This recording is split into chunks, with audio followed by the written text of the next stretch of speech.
Professor, o senhor hoje fez uma palestra aqui rápida, mas muito objetiva, para um público muito seleto. Por que esse público é seleto? O senhor está acostumado a falar para grandes gerentes, para gerentes de grandes empresas multinacionais, homens que realmente até têm influência no destino do mundo, de certa forma.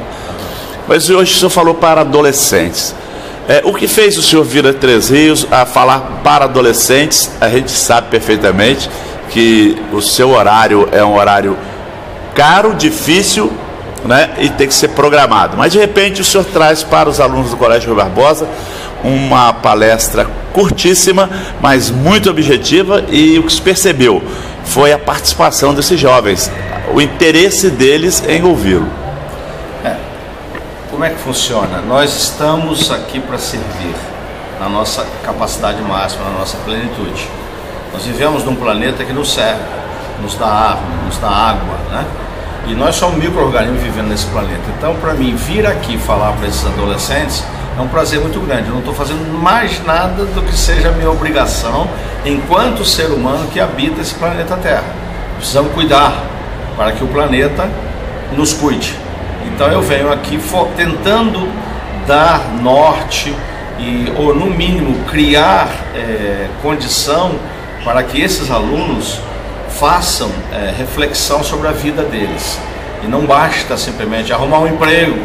Você tem que arrumar um emprego e ser feliz no emprego. Se você é feliz, você vai ter uma performance boa, vai desempenhar bem e vai ganhar dinheiro, evidentemente. Então é muito esse equilíbrio que é importante. A vida pessoal enquanto felicidade e o trabalho. Então, quando eu faço isso, eu estou criando cidadãos do bem para o mundo.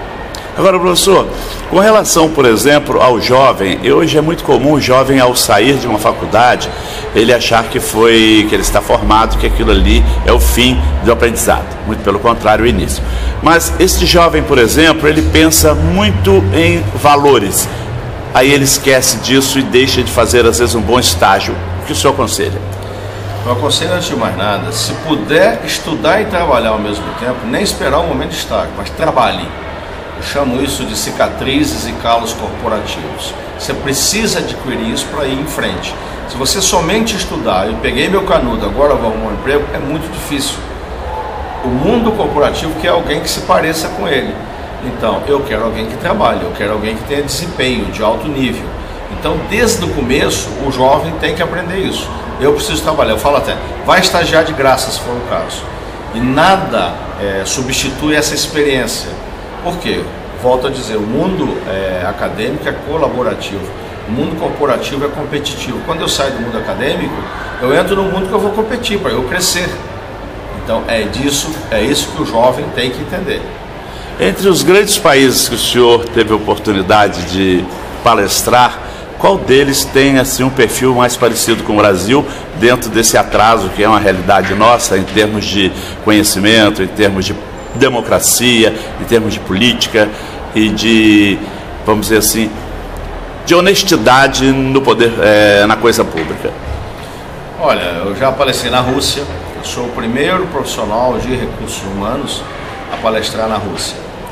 Uma federação russa que envolve ainda uns 40 países, eu dizia, de Ásia, Pacífico e mais Europa, de uma maneira geral. E por que eu fui? Porque eu sou muito conhecido no mundo. Eu sou eleito como um dos headhunters, como um consultor em seleção de executivo mais influentes do planeta pela Business Week. Então isso me projeta. Mas eu já palestrei Argentina, palestrei Estados Unidos. Estados Unidos é o mais desenvolvido, sempre. Você olha o PIB americano com 16 trilhões de dólares e o nosso com 2,3 trilhões de dólares, são 7 vezes maior do que nós, com a mesma idade, a mesma extensão territorial. Então é muito diferente, nós somos ainda muito travados. Travados realmente por causa da política. Então, quer dizer, o governo nosso é muito grande. Eu preciso reduzir, a sociedade brasileira precisa entender que o governo tem que ser menor para que o Brasil consiga crescer. Muito bem, já palestrei também na Europa, mas eu diria que parece muito com a gente, eu diria a Rússia. Está muito parecido, bem interessante, embora a Rússia seja um país extremamente armado, uma indústria bélica muito grande. E isso nós não temos, mas sobre o aspecto de desenvolvimento, nós somos parecidos. É o famoso BRIC, né? Brasil, Índia, Rússia e China. A gente se parece muito, mas está na hora da gente começar a ser mais parecido com os Estados Unidos, para a gente poder crescer realmente, ter um setor privado forte, que consiga dar emprego, gerar emprego e ter um cidadão que efetivamente se sinta digno do dinheiro que ganha, não simplesmente viver de esmola. Agora, professor, um outro detalhe interessante também, que é uma pergunta que eu acredito que é de grande interesse até das pessoas que vão nos assistir, com relação à qualificação profissional no Brasil. O Brasil é um país em que hoje se procura, o senhor mesmo citou na sua palestra, médicos, engenheiros. Como que se soluciona este problema no país? Olha, educação é a primeira coisa que uma nação tem que cuidar.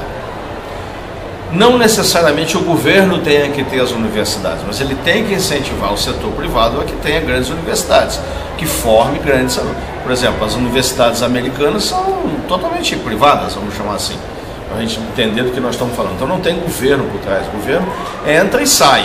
Aqui o governo resolveu que ele tem que fazer tudo. Não tem que fazer tudo. Nós não queremos babar, essa que é a verdade. Na hora que eu preciso de babar, eu estou morto. Então, graças a Deus, nós temos um grupo aqui chamado Croton, que é o maior grupo privado do mundo. E acho que o Brasil caminha para isso. Eu não posso ter mais universidades federais, ou o que quer que seja, fazendo greve toda hora. E aí eu não tenho ninguém estudando. Ah, mas isso é importante? Não. É importante ter liberdade, claro que tem, que é importante. Liberdade de expressão, ter democracia.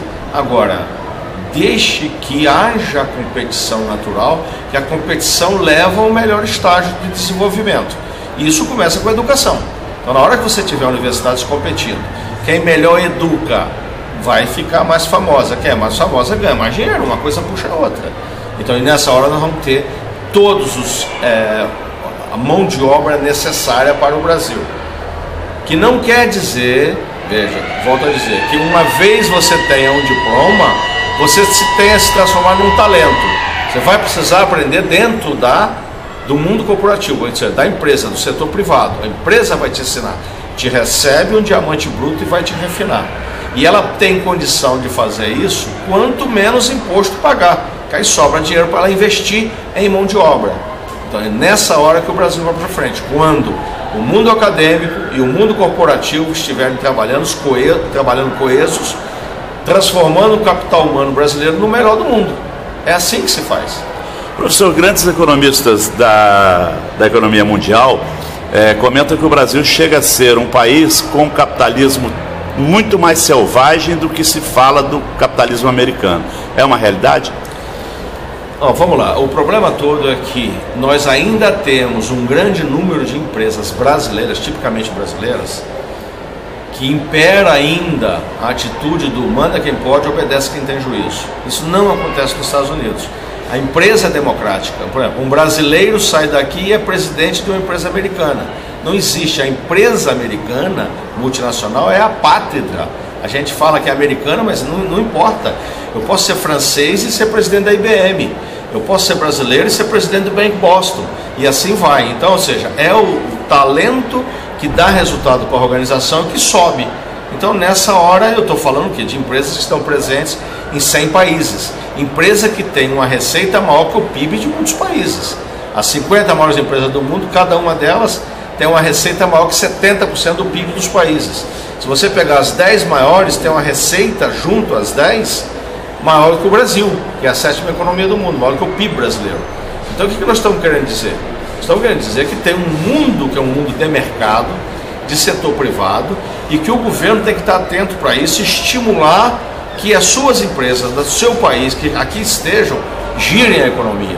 Se você for procurar alguém, quem é que fabrica mais rápido isso aqui? É o governo, a empresa estatal ou a empresa privada? É a empresa privada, sempre. Então está na hora de começar a entender isso. Larga de governo pensar que pode fazer tudo. Não pode. Quem faz é o setor privado. O governo tem que governar, mais nada.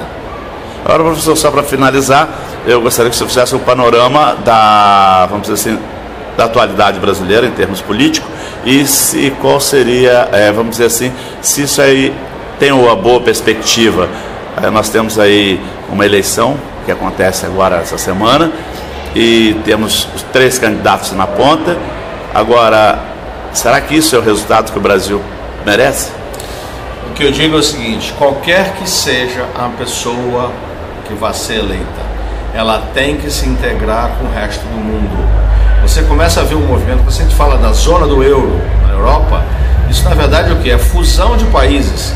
Não tem mais fronteira, não é um mesmo Banco Central, a moeda é igual. Então veja, fronteira, hino, moeda, isso tudo é peça de museu já ficando para trás. Então o Brasil, num determinado momento, vai fazer parte de um grande grupo econômico, se Deus quiser, e vai ter que importar ética, seriedade, e nessa hora a gente vai crescer muito mais. Esse país é maravilhoso. Nós temos um povo que é totalmente miscigenado, é um povo, nós temos 5 milhões de brasileiros trabalhando fora do Brasil. Isso vai desde operário de obra, passando por jogador de futebol, até dirigentes empresariais. E por quê? Nós somos um povo do bem. A gente não é guerreiro, então a gente pode trabalhar em qualquer lugar. Somos bem formados, nos adaptamos muito facilmente. Só falta o quê? Ter uma liberdade maior para o nosso setor privado, ter uma carga tributária menor, deixar que o setor privado cresça e esse setor privado empregue os nossos desempregados e não ficar mandando esmola para esse pessoal. Vamos ter que sair disso? Claro. Quando é que vamos sair disso? Gradativamente a gente sai. Talvez até mais rápido do que eu esteja pensando. Por quê? Se não fizermos isso, se nós nos isolarmos, está arriscado nós virarmos uma Cuba. Cuba já foi a 28ª economia do mundo. Depois da Revolução dos Castros, da ditadura Castro, Cuba acabou, não existe mais. Então é uma pena, pobre, e enfim, que tem que alguém ajudar para sobreviver. Então, o Brasil não pode se dar o luxo de virar Cuba. Nós temos que pensar grande, olhar quem é desenvolvido, olhar e servir de exemplo. Queremos estar junto com quem é desenvolvido, não com quem é subdesenvolvido. Esse é o caminho.